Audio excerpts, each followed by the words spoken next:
Hey guys, so today I'm going to be talking about the best and worst from Lush, because when you go in there's a lot of smells, there's a lot of different things, and the staff can kind of be a bit annoying, so I thought I'd just tell you what I think are the best and worst products and what are going to be suited to you depending on your skin type, your hair type and your general body needs. So this is ocean salt, and basically it's what it says. Mine's a bit not so nice now because it's got water in it, but it's still okay. Basically when you get it, it comes in white and blue, and you have to mix them together, because if you just use the blue it's way too harsh and you'll really hurt your skin. But if you mix them together it'll look a bit more like this, and then it's more of a paste. And so when people complain that it's a bit gritty, just mix it up a bit, and if it's still too gritty then it's just not suited to your skin. But if it is too gritty then you can still use it on your body. I have bumps on the tops of my arms, and this really helps to smooth them down. I also have like a lot of congestion on the top of my head, forehead, so I get a lot of bumps, and this really helps to get rid of them. Also, it's deep clean, so use it on your nose. I like to leave it there sometimes because it just helps to dry up a bit, because it's got a lot of alcohol in it, which again I know isn't too good for your skin. You're not really meant to use really scrubby things on your skin, but for me, having very combination skin, it helps to get rid of the dry skin and helps to control the oil at the same time, because I get a lot of dry skin around my nose, and this just helps to slow it off, because you need to get rid of it before you can treat it with something more moisturising. Also, it's good for fake tan, if you fake tan. I sometimes get some in between my fingers, and I mean I'm not fake tan at the moment, as you can tell, but when I do I can get sometimes in my fingers and on my elbows, so then just scrub it away with this. And it's not, I find some body scrubs can be quite harsh, but because this is made for your face it's a bit more gentle, and so I don't get any irritation. It does make your skin a little bit red, so I wouldn't really recommend using it just before you go out, but I would recommend using it overnight and then put like a thick mask or a thick moisturiser on, just to counteract any dryness that it might give you. Talk about Aqua Marina, which is a cleanser, and this was the first thing I ever bought from Lush. I went in and I told myself, just buy one thing, if you don't like it then Lush might not be for you. So I went in, got Aqua Marina, and it was the worst thing I've ever used. I smelt it in the shop, but I thought, oh, it smells a bit fishy, but it's okay, like I can put up with it if it does good things for my skin. So I got it home and it just smells like rotting fish.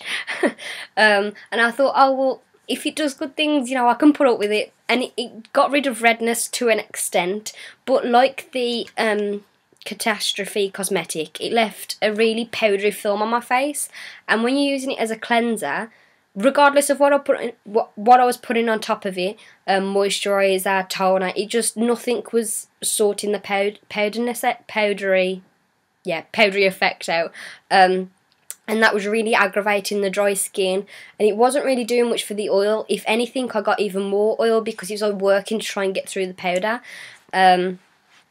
So it just, also the texture is not, I don't enjoy it. For me, I like a cream cleanser or a foaming cleanser. They work for me. But with Aqua Marina and most of Lush's cleansers, which is why I don't try them, you get them in like a little roll, and then you have to break them up and then mix them into a paste on your hand, and then wash it all over your face. And for me, that was the problem. It just wasn't creamy enough, and it wasn't washing enough. So I felt like I had to wash my face, then use that, then use something else, and I just didn't enjoy it at all. I had to put that on my face and then wash my face and then use a toner and a moisturiser, and it just didn't work for me at all. And also with Aqua Marina, it's got bits of seaweed in it, and I would get those stuck on my face, and so when I was putting my makeup on, my foundation, I would see just bits of seaweed on my face, and I just couldn't get them off because they were quite small. So it would just look like I had little blackheads, and yeah, it just wasn't attractive. did exactly the same things for my hair, but I've had to stop using them because I colour my hair. My hair isn't naturally this dark, it's like a light brown, dark blonde, and it goes very, very light in the summer, but then it kind of goes wishy-washy in the winter. So I have to I dye my hair dark just to, yeah, because I like it. But when I carried on using Big Shampoo and Seanik, I was just finding that it was really washing my colour out. So it didn't really work for me anymore, which is sad, but I would recommend it as a really great clarifying shampoo, both of them. And I actually think I preferred Seanik because although I liked Big, it was quite an awkward texture to work with. It was very much like ocean salt, but it lathered up. But I just found that I'd kind of come out the shower and I'd still have like bits of salt in my hair.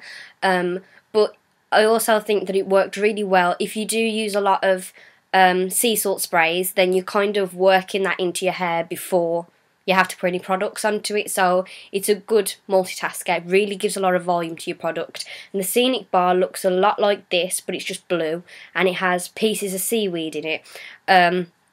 Now, this, again, was a bit problematic because the seaweed would get stuck in my hair, and I wouldn't notice until I come out the shower, but I still preferred the Seanik to the Big, and if I was going to repurchase either, like if I wanted to strip my colour out a bit, or if I decided to grow out my colour, then I would definitely go back to using Seanik rather than Big.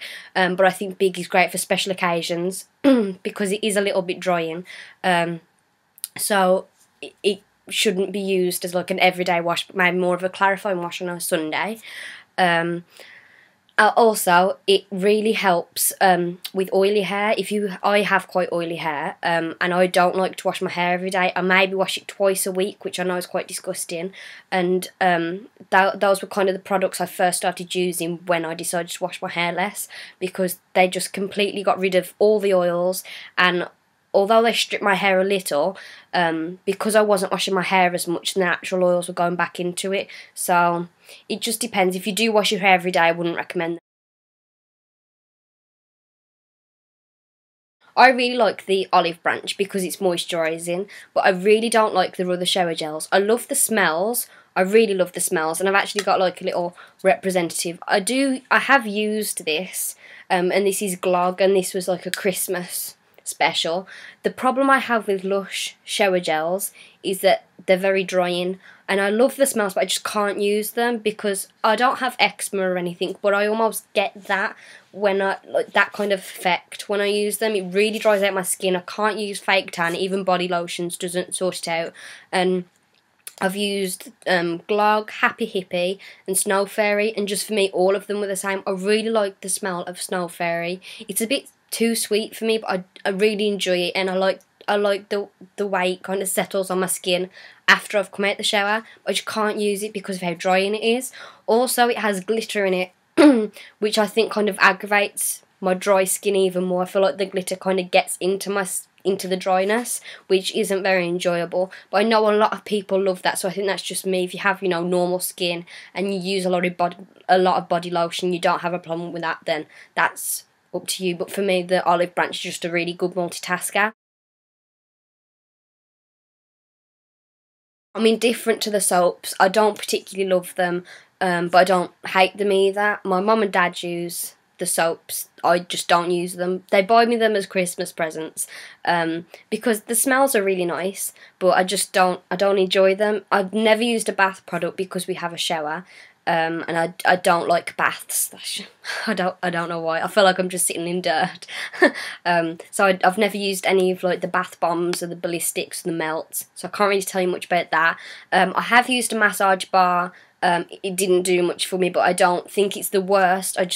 It wasn't what I was expecting. But the massage bars are good if you do a lot of walking. I've done hiking before, and I've done Duke of Edinburgh, and I suffer with my feet, as I've said, but I also suffer with my joints, and that is really helpful. I can't remember which one it was, but it was a menthol one.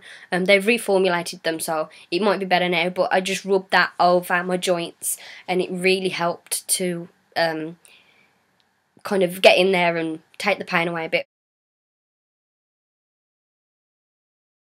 Well, thank you for listening. Bye.